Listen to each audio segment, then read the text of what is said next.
Улустун улы күнү Наурыз мейрамын тойлоо каламызда күнү кеше басталып кетти. 130дан астам улут пен улусту бир шаңырак астына бириктирген Казакстан Халкы Ассамблеясынын өкүлдөрү Достук үйүндө Нурун чачкан Наурыз атты мерекелик концерт өткүздү.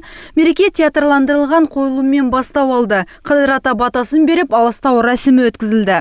Биздин Евразиядагы туруп жаткан калктардын бир сондай жакшы, өтө көркем, өтө сондай бир жакшы бейбитчиликке, сыйластыкка, сондай бир сондай шакыратын, уюмдаштыратын сондай Наурыз мерекеси. Сондықтан осы мейрам барлықтарымызға құтты болсын. Аз Наурызды тойлоого жиналган этномәдәни орталыктардын өкүлдөрү осынау көктем мерекеси менен барлык отандастарымызды куттуктады. С Наурызом у нас отмечается 20-летие ассамблеи. Очень хорошее время. Мы в такое время живем, так что жить и радоваться только.